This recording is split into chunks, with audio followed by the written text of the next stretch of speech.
Morbius, the living vampire, the film movie picture for theaters thing, has finally reared its ugly mug in movie houses worldwide, and it is decidedly, fine? Maybe? Okay, it kind of sucks, but hey, it opens us up in a very logical and crowd-pleasing manner to future installments in the Sony Spider-Verse, right? Right? So first up, spoilers. We're talking about freaking post-credit scenes. There are gonna be spoilers. Shouldn't have to say it, but I've read my comments section before. Anywho, the scenes. As far as the actual ending of Morbius, there's not much to talk about. Old Mikey Morbius defeats his childhood friend Milo, and we're left with the potential for Tyrese Gibson, Simon Stroud, to get his hunt on, while Michael's seemingly dead love interest and fellow doctor Martine Bancroft lapped up some of Morbius's blood before her apparent death, thereby turning her into a vampire in a blink-and-you'll-miss-it shot in the lead-up to the credits. Both these characters are in the comics, with Stroud a police detective who hunts down Man-Wolf and Morbius on separate occasions, while also teaming up with Morbius and various other characters. Bancroft, meanwhile, also becomes a vampire in the comics, albeit thanks to a different vampire, and eventually becomes antagonistic in her desire to become a full-fledged, true vampire in order to spend eternity with Michael Morbius, forcing Morbius to stake her during an altercation with Spider-Man. So plenty of potential there in the theoretical sequels. Now, let's talk post-credit scenes. Sony was a real bro on this one, actually. As noted, there are multiple scenes, 2 of them in fact, but don't you worry, buckaroos, because you don't have to wait through the credits, you don't have to read through all the names of all the CGI artists who I guess had other things going on that day. Nah, dog, we get one scene mid fancy CGI funtime credits, you know, the ones where it's like what you used to see before the movie, but now that's boring and old hat, so they put it at the end of the movie so you can, like, you know, be like, ooh wee, fun times, all colors, before like the boring black and white credits, you know, those. The mid-fancy CGI funtime credits. And then we also get one post-fancy CGI funtime credits. So, you know, 2 scenes, 1 set of mid-fancy CGI funtime credits. As you might have remembered from the trailer you saw in front of every movie for the last 8 years or so, Michael Keaton shows up here as Adrian Toomes, aka the Vulture, whom we last saw in Spider-Man Homecoming. In that film's post-credit scene, of course, we see Mr. Toomes turning down an opportunity to team up with the future Scorpion over here. In Morbius, he's transported to the Sony Marvel universe, the SMU, or SMU, if you will, which we know, based on 2 awkwardly shoved-in lines, is also definitely home to Venom.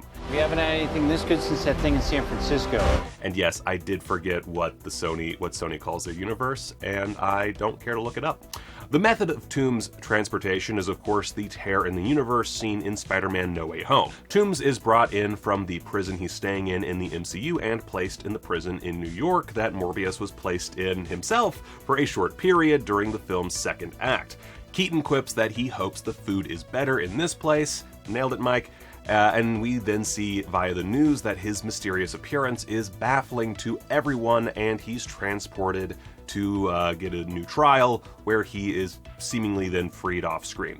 And that's clip number 1. Nothing really more to it.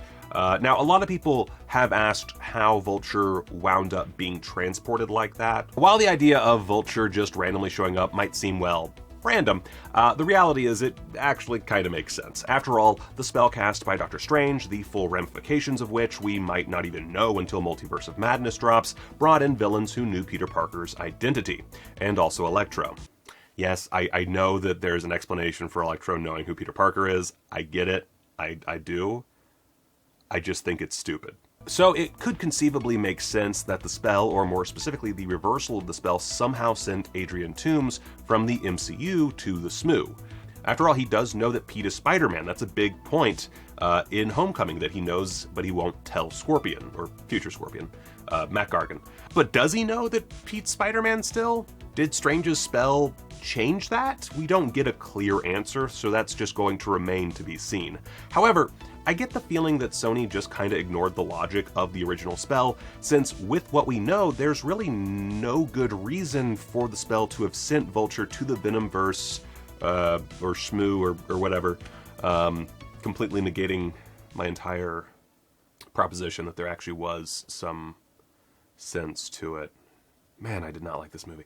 As you probably can guess, the footage from the prison sequence appears to be from his interaction with Morbius in the trailer, suggesting that this was possibly a scene during Morbius' stay in prison earlier in the film. There is that possibility that it was changed to later in the film to accommodate the No Way Home plot development, which of course originally would have happened after the events of Morbius, but the pandemic kinda messed that up for Sony. Although, between you and me, Sony appears to have messed things up for Sony. The second clip shows Morbius racing to some random field in the middle of nowhere in his car, which is weirdly shocking in the moment just because you never see him drive otherwise. It's one of those little moments like, oh yeah, Morbius driving a car. Huh. This whole movie was so uninteresting that I actually find that to be quite the surprising development. He gets to the location, which I guess he got an email invite or something. It doesn't matter. There he comes face to conveniently closed helmet with Michael Keaton's stunt double, who flies up in a new Vulture suit that he, I guess, pieced together in a cave somewhere with a box of scraps. Keaton, presumably sitting in a sound booth with a cup of tea, maybe wearing a nice soft cardigan or something, explains that he doesn't know how he got there, but he assumes that it has something to do with Spider-Man, and suggests that perhaps he and Morbius could team up and do some good.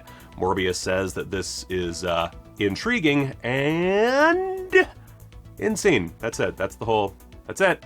Whee! Mind blown. Yeah.